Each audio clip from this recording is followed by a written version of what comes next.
Ontem a CPI que investiga as ações do MST ouviu o líder do movimento, João Pedro Stedley, que chegou a confessar que a invasão da área da Embrapa foi um erro. Puxa vida, né? Eu converso agora com o nosso comentarista Cláudio Dantas, que tem mais informações sobre o trabalho da comissão, porque a informação é que, por exemplo, sabe aquele pré-cadastro que tinha na plataforma de governança, ou seja, territorial, criado pelo governo Bolsonaro? Ou seja, o governo centralizava ali como é que você faria, obviamente, a distribuição das pessoas que poderiam ser beneficiadas pela reforma agrária. Isso pode ser dispensado a partir de agora, ou já foi, o Dantas vai nos explicar mais, e isso passar a ser agora de autonomia do MST, Dantas. Seja bem-vindo, boa tarde. Em plena CPI do MST. Boa tarde, Piotr, boa tarde a toda a nossa audiência. Olha, uma afronta aos integrantes da CPI que estão investigando essa relação espúria entre os movimentos ditos sociais, esses movimentos de sem terra, e o governo. Também relação com partidos políticos, lideranças partidárias. Olha, o INCRA, no finalzinho de julho agora, ele editou uma resolução que estabelece o seguinte: agora não precisa mais considerar o pré-cadastro direto na plataforma do governo federal que trata da reforma agrária.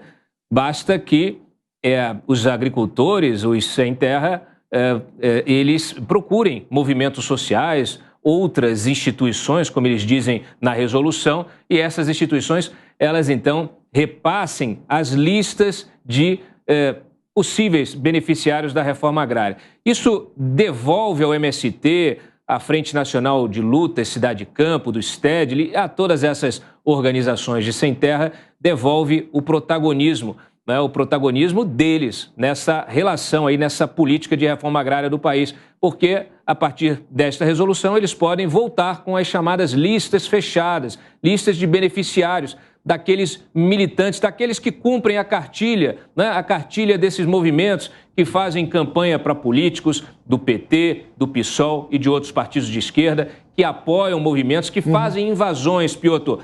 Inclusive, a tendência é voltar à violência no campo. Por quê? Porque retoma-se o protagonismo do acampamento como ali o fundamento para a decretação do interesse social sobre determinada área, né? Na verdade, aí a invasão como o ponto de partida de qualquer atuação ali do governo, do INCRA, no caso aí, para a reforma agrária. É um absurdo completo e a CPI está muito atenta a isso, deve convocar o presidente atual do INCRA e o ex-presidente do INCRA na gestão do Bolsonaro, que implementava essa recomendação do Tribunal de Contas da União que pedia transparência. O que se tinha até então, Piotr, e que agora volta, é o uso político dos sem terra, o uso político da própria reforma agrária.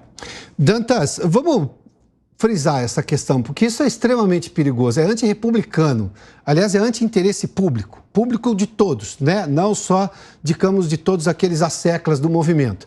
Porque a gente viu na própria CPI recentemente depoimentos de ex-integrantes do MST revelando casos de coação, de chantagem, de pressão política, ideológica, bom, tudo para você obedecer, como você chamou aí, a cartilha. Eu vou lembrar de um caso, de um avanço fantástico que houve nesse país. O governador Covas, lá atrás, mudou a titulação da casa. Quando você tinha um programa habitacional, via no nome do homem, né, do marido da casa, né, o marido, o dono da casa, né? E aí descobriu-se que, de repente, aquele sujeito vendia a casa e deixava a família na rua. O que fez o governo do estado? Põe no nome da mulher. Ou seja, era um interesse público que a mulher, a chance dela abandonar a família, estatisticamente, era nula ou muito pequena. Ou seja, você pensou no objetivo final. O objetivo final é dar moradia a pessoas que não tinham moradia, é provê-las de moradia. O que a gente está vendo agora nessa decisão do governo é justamente o contrário, é devolver o poder a uma organização que, está muito claro pelo que a CPI está mostrando, é extremamente política, não está movida a interesse público de reforma agrária, coisa nenhuma. É um tapa na cara da CPI e um retrocesso gigantesco, não é, Dantas? Sem dúvida. O que o MST e essas outras organizações se transformaram em intermediadores da própria reforma agrária e de tudo relacionado à reforma agrária. Eles o fazem através de cooperativas, assumindo ali o controle da produção de agricultores familiares, do crédito que o governo libera para essa agricultura familiar. Eles passam a intermediar todos os processos, inclusive fornecimento de insumos. Esse tipo de estrutura torna o agricultor familiar refém do movimento.